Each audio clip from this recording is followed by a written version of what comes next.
Welcome, friends. I'm Janine Pettit, founder of Girl Camper, editor-in-chief of Girl Camper Magazine, adventurous podcaster, and co-host of the Girl Camper podcast. I'm here without my sidekick, Lisa, today, and I want to have a campfire chat with you about the courage to go solo camping. I've just come back from our annual Girl Camper Camporee out in Colorado, where I met several women who had made their way across the country all alone by themselves to attend that event. And it was the first time they ever took off and went anywhere by themselves. And it took a lot of courage. This is a problem that we run into at Girl Camper all the time. And I thought I would just go through some of the talking points that might give you the courage to take your first solo trip.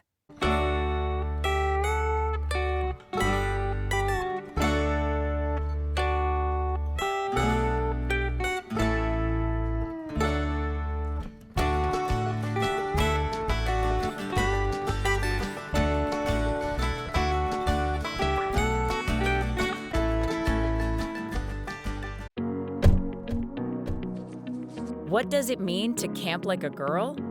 It means charting your own course, It means following your passions It means building your circle. sharing experiences. and making memories that will last a lifetime. It means conquering obstacles. Finding your freedom. And learning that so much more is out there for you to discover. So, what does it mean to camp like a girl? Well, that's for you to decide. Because behind every great trip plan is a woman. Start your adventure today at GoRVing.com.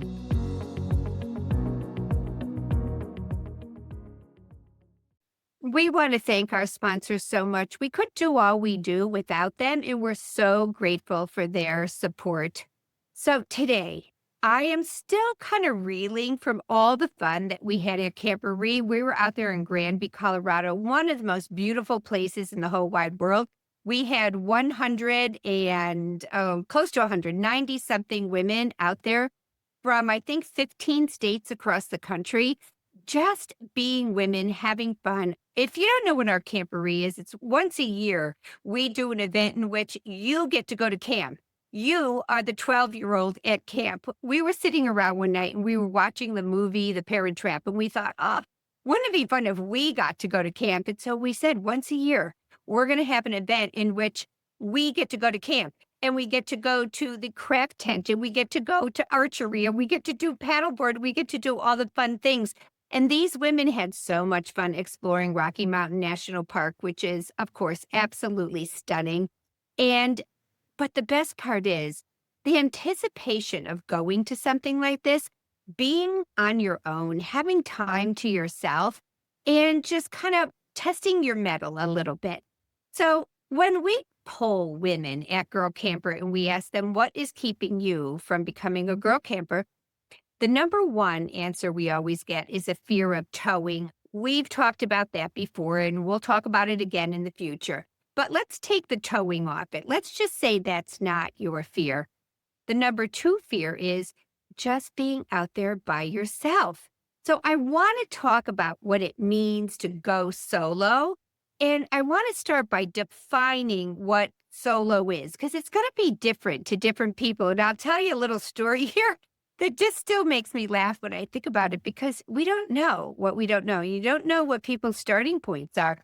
Bestie and I, Carol, were hosting an event up in North Jersey, and maybe an hour and a half, 2-hour drive from our house. We got up to the campground a couple days early. We got everything set up. We had 60 or 70 women coming from all over. Some of them were renting cabins, and some of them were in their own campers. Some of them were setting up tents. You know, we say it and we mean it. There's no wrong way to camp like a girl. We just wanted people to come out there and have that experience.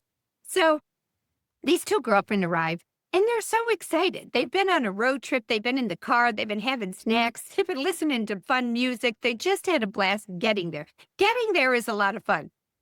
So they were in a rented cabin, and they went in and they decked that cabin all out. They were not letting the fact that they didn't have their own trailer stop them. They brought really beautiful linens from home, and they brought beautiful pillowcases, and they hung pennants and lights inside their cabin. And they came out and they said, "We did it. We did it. We made it. We made it." And I said, "Where did you come from?"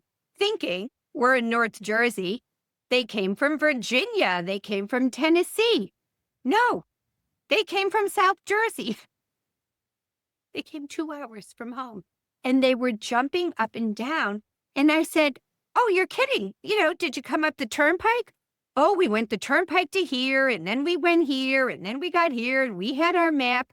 Now, this was 10 years ago, before we didn't have Google Maps on our phone like the way we do now. But here's the thing. They had never been out of their little, what I call the bullseye. When you're 25 miles from your house, even if you're at a mall 25 miles from home, you feel like you're in your bullseye. You get out of that like 25-mile bullseye and you're like, "I'm not sure where I am. Doesn't this take me here, or does that take me here?" So they were out of their bullseye. And they had never traveled, either of them, outside of that bullseye without their husbands, without someone else in the car, without being a passenger in a van in which they weren't responsible for getting themselves there. They never got in the car and went anywhere unassisted. And I had to think back about that. I was blown away by it. But then the more I thought of it, the more I thought, I remember the first time Bestie and I took off, and we were going all the way from New Jersey to Atlanta with our folders of MapQuest printouts, because there was nothing else. That was 2006 or 2000. So we didn't know where we were. We were like, what if something goes wrong?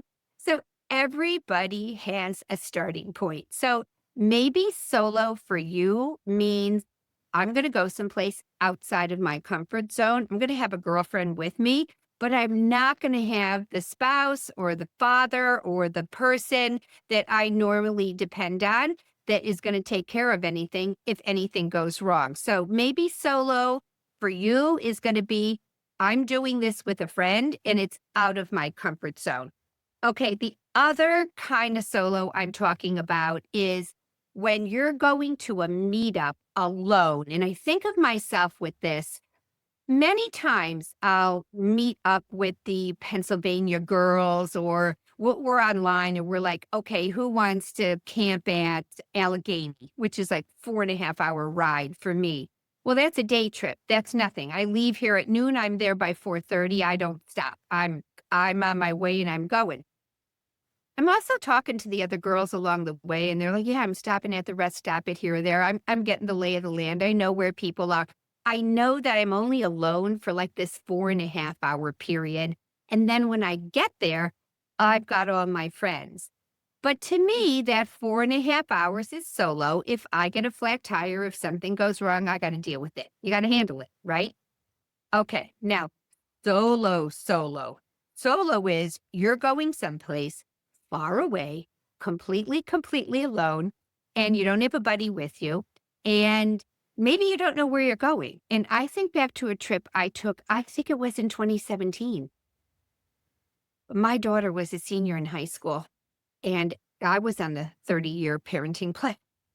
So when that kid hit her senior year in high school, and I was at back to school night, and I was listening, I started doing the math in my head, and I thought, this is my 27th year in a row of back to school.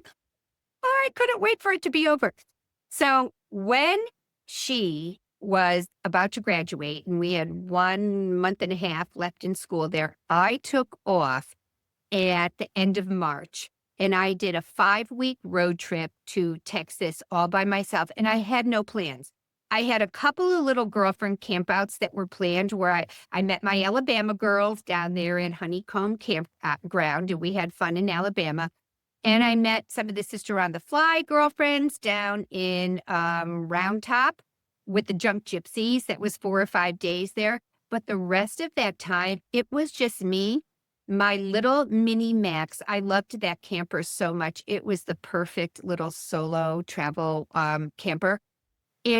I just would see these pictures of Texas in the spring and the bluebonnets. And I thought, I just want to ride that ribbon of highway. I want to see those bluebonnets in person. I want to be in Texas in the spring. Even though you're dodging bad weather like you can't believe, And I took off and I was going to be gone for 5 weeks. And other than these two events that I had planned, I had nothing on my agenda.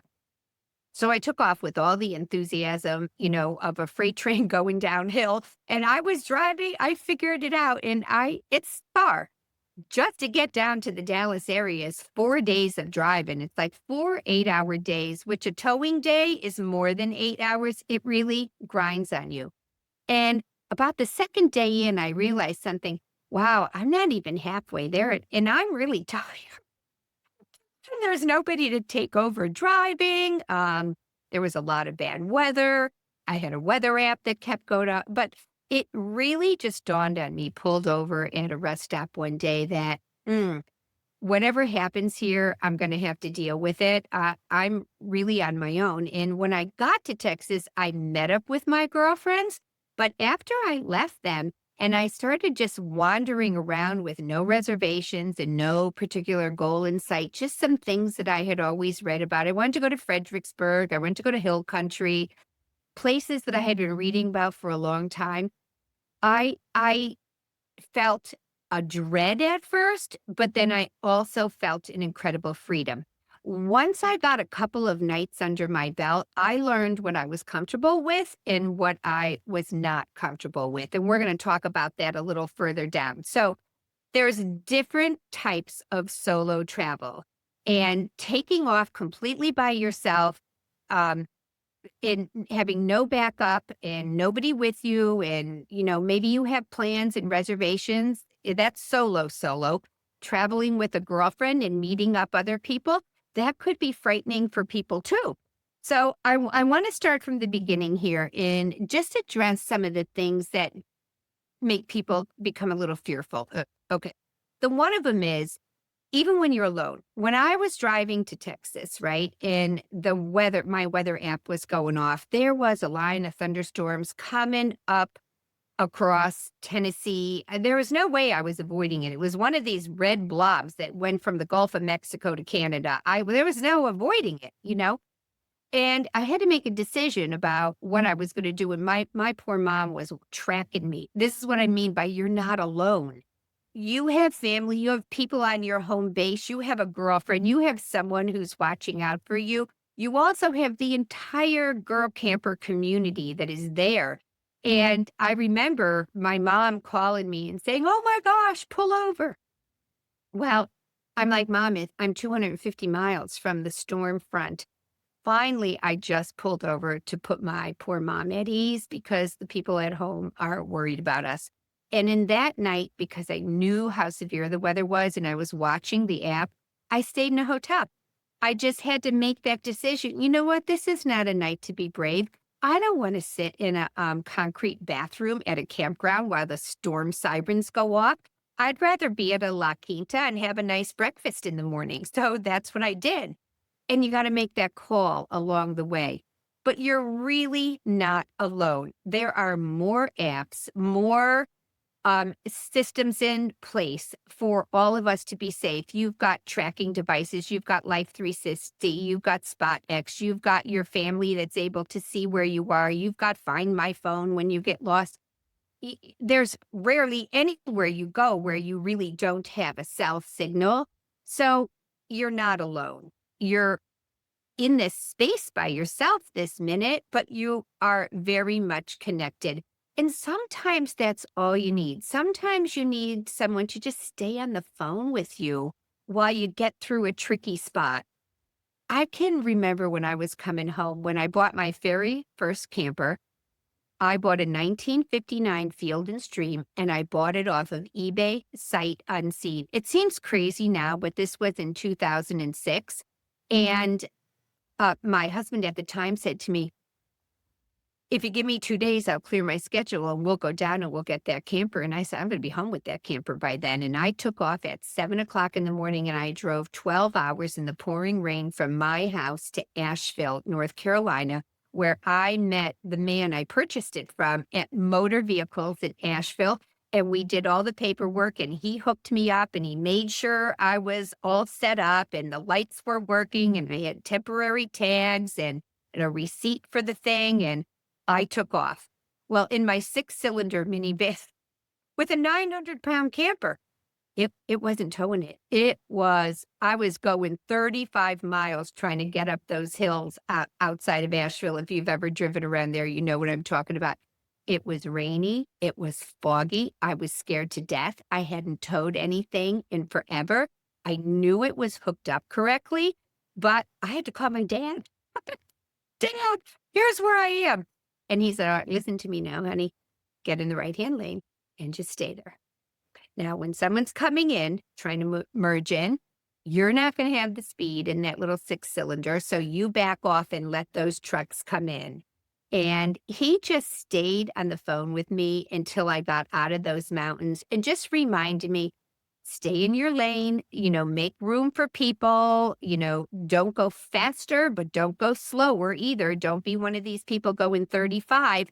Just having my dad kind of walk me through it. And there was another, 2 times I had to call him up when on that trip home when I got a little afraid because I hadn't towed anything in years and years. I don't know what I was thinking, but I just did it before, so I figured I could do it again.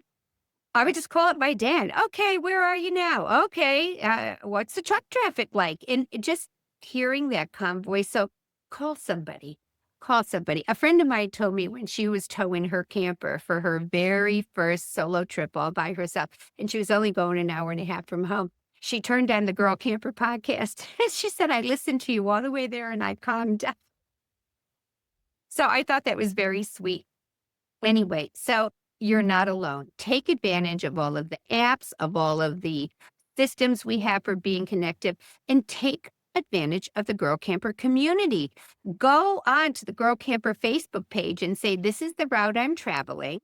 And maybe stop somewhere and meet another girl camper for lunch. I see that going on our Facebook page all the time, and it makes me so happy when someone says, hey, I'm going to be rolling through Tennessee. I'm going to be on I-40. Would anybody like to meet me for lunch at this rest stop? And I'm always so happy and surprised when people say yes. So remember that you are not alone. Okay, number 2, do your homework. I'm assuming before you get off and you take off towing something or driving a motorhome that you have learned a lot about the operation. You have done what number 3 says, and that is do a shakedown close to home first.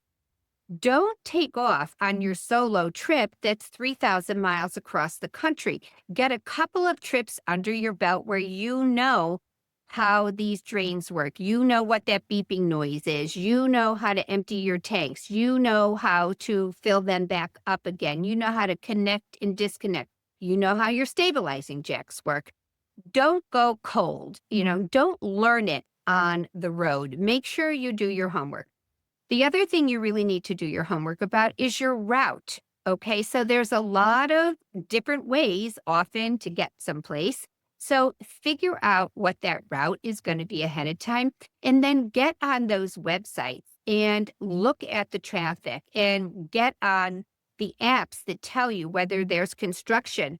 Get RV Trip Planner app, and that thing is going to tell you everything down to how much you can expect to pay for gas along the way and how much your trip is going to cost you in tolls and gasoline. So you can really figure out a lot with RV Trip Planner. So do your homework.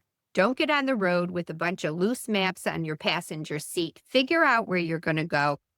When my friend Mary and I took a solo trip, solo for us, 2 girlfriends, but we each had our own truck and RV. So she was towing her RV, I was towing mine. But it was just the 2 of us, a caravan of 2. And we went from New Jersey to Yellowstone, and we planned that the whole winter ahead of time. We knew we were taking 6 days to get there. Mary also told me quite firmly that she had a 6-hour driving window, and then she crashed and burned, and she was not kidding. Mary did not want to drive more than 6 hours a day. And we saw things along the way that we might want to stop at. We made note of them. So we had an itinerary going out there. When we returned home, we didn't. We thought, let's go out there, because we had reservations. We couldn't take any chances. You miss your reservation at Yellowstone, they're going to give it to someone else. So we had to meet those reservations. But when we were coming home, we didn't have any plans. We were like, should we go north? Should we go south? Should we take the southern route? And hey, here's something we're going to stop at. But make sure you've done your homework and you know where you're going. And some people really want to know, especially if you're new at this is where my reservation is, and I'm staying here, and I know that. That doesn't mean you can't be flexible about it. You can't change it if you want to, if something comes up. But knowing that you have that reservation gives you peace of mind. You don't want to be on the road after driving 8 hours and sitting on the shoulder trying to figure out where you're going to sleep tonight. I kind of like to know where I'm sleeping the night before. Now, you could be at, any of the Harvest Host or RV overnights and have your place set up for you ahead of time. It doesn't have to be a campground, but know ahead of time where you're going to stay when you're a newbie and you don't want to add stress to yourself. Okay, so I already talked about this, and that is to start close to home. You need those shakedown trips. That's where you figure out what you don't know. So you may get out there and you could do 3 shakedown trips and everything goes right. And your first night on the road, you're like, I don't know why this thing won't go on. But at least you have some kind of semblance of this is what this does. This is what that does. I can get by without this if I have to. So if everything doesn't go perfectly, lock the doors. You got heat. Hopefully your temperature, you're warm. I've been in spots where I haven't been warm, but pulled out every blanket. But you know that you're safe tucked inside your camper. But try to figure out as much as you can about the operation of your unit before you hit the road. Okay, number 4. This is a old podcast listeners are going to know this when I say it. Remind yourself every single day that people are doing this every single day. So my dad had a saying that he used to tell us all the time, the guy that, my dad was an engineer, but he built everything in our house, our kitchen cabinets, he fixed everything. We never had a repairman come to our house because there were 9 of us and my dad wasn't going to spend the money if he could figure out how to do it. So I said to him one day, Dad, how did you know that you could fix that? And he said, well, I didn't, honey, but here's what I do know. The guy that does this for a living, the guy that gets up every single day, puts his pants on one leg at a time, and I put mine on one leg at a time. So that means if he can do it, I can do it. I want every woman out there who's heading out for the first time for herself to take a break and look at herself and go, look at all these women. Jump on Girl Camper Facebook page and see all of these women who are getting out there every single day and they're doing this thing. If they can do it, I can do it. There is no magic to this. It's just, hands to the plow. If something goes wrong, you know that you're going to figure it out. I've had everything go wrong. I've had flat tires. I've had breakdown. I had a truck that was irreparable.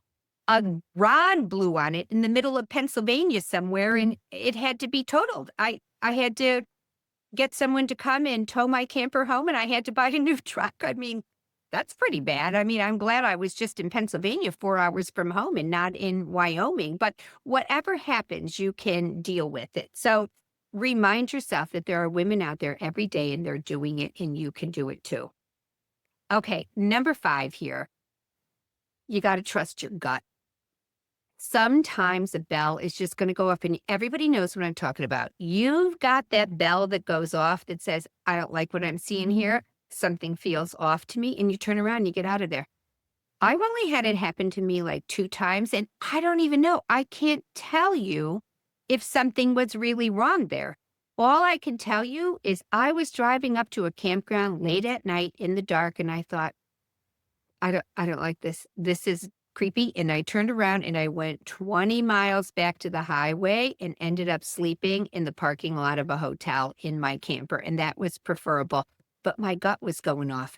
So you have really got to learn to trust your gut. And I don't think there's any better system that we have in us.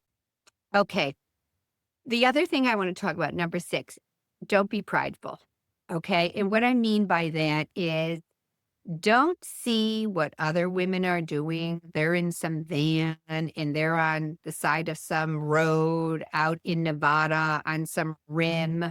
at the top of the Grand Canyon and that's where they're camping and, oh, they're a girl boss. You don't have to be a girl boss.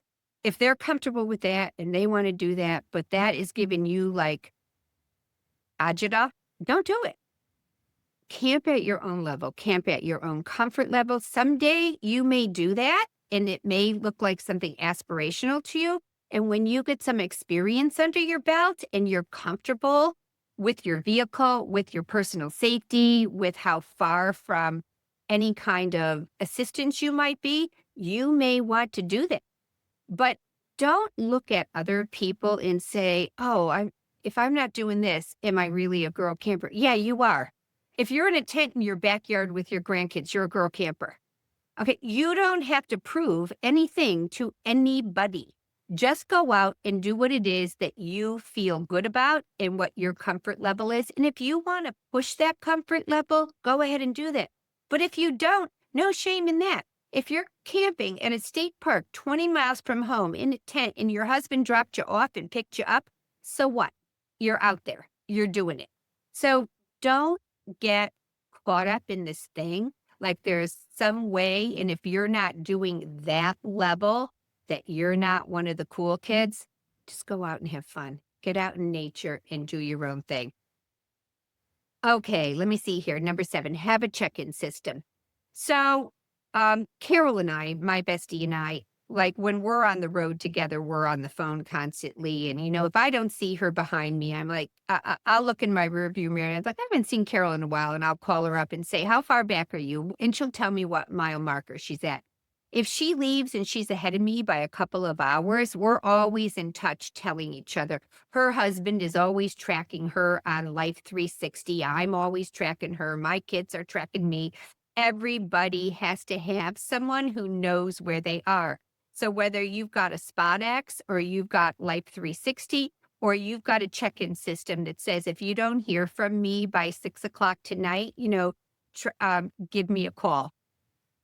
You need to know, you need to have someone who knows where you are so everybody can have peace of mind. And so your travels don't turn into a bunch of agita and anxiety for your family back at home. All right. Number 8, be extra. Okay. Be extra insured, be extra prepared, be extra packed, be extra. When I got my very first camper, non-vintage, I had a lot of little vintage campers that I had insured for $1,000. When I bought a camper, my first Riverside retro camper, I insured it through Progressive. And there was a checklist. Do you want this? $11 more will get you towed, your truck and your trailer if you ever break down. This $6 extra is going to get them to put your dog in a kennel if you had to do that. I checked everything. I checked everything. And guess what? I ended up needing it because that's the camper I was driving when my truck threw a rod. I had a 2007 F-150, and that was a bad engine. I love Ford, but that was a bad engine. And that rod went, and even though the chassis and everything about that truck was in perfect condition, there was no engine to replace it with. But guess what? I had that insurance that towed my camper and my trailer together. Not someone comes and picks up one and they're always together. And guess what? I had checked the little box. I was able to rent a car for like $6 a day because I checked that box. I carried every extra insurance that I needed until I realized, okay, you know what? I'm comfortable with this. I don't think I'm going to need the pet protection since I don't have a cat or a dog with me. But anyway, be extra. When you're just getting started, you'll figure out down the line what's overkill and what isn't. But I went off to Yellowstone and I had winter sleeping bag. I had down coats. End of July, we went to Yellowstone. It was 27 degrees at night. I was so happy I brought my woolies and my down coat and my fluffy slippers and all of those warm things that you don't think you're going to need in July. So be over prepared rather than underprepared. If you have the space and you have the tow capacity and it's not causing a problem with your tow vehicle, just be extra. Have the things that you might need, because if you do need them, you're going to be so happy that you have them. Okay. And the last thing I want to talk about is something I touched on before, and that is just you do you. So when I look out there at the girl camper world, and it's so vast now, and it's so wide, and being at the Camperie out in Colorado, the number of people that were there, you know, on their own terms, I really just love that. Some people were car camping. Some people had wonderful RVs, but they chose not to bring them. They said, I'm going to rent a cabin this time because I want to be free to do this and that. And I don't feel like towing in the mountains and the weather might be iffy. And the cost of the gas for getting there, it doesn't make a difference to me. For that amount of money, I think I'll just put that toward a cabin. Whatever it is you're setting out to do, remember what your goal is. It's not what you're in. It's not what you're sleeping in. It's not how fancy your sleeping bags are or your equipment is. It's about the people that you're going to meet. It's, to me, of course, I'm seeing wonderful things, and just being in the Rockies again. I was in a cabin, and every morning I was waking up at 4 o'clock in the morning. It was still dark out there, and opened my big shades, watching the sun come up on the backdrop of the Rocky Mountains. It was absolutely stunning. And of course, I want to see all those beautiful things, but for me too, it was such a shot in the arm for me to be able to spend time with people and get to know them, and to walk around and be talking to people and seeing what other people's motives are for what gets them out there, why they want to do the things they want to do, and what their goals are. And we're going to be having some of those women coming up on a couple of podcasts in the future here, because I met amazing people who truly, truly inspired me.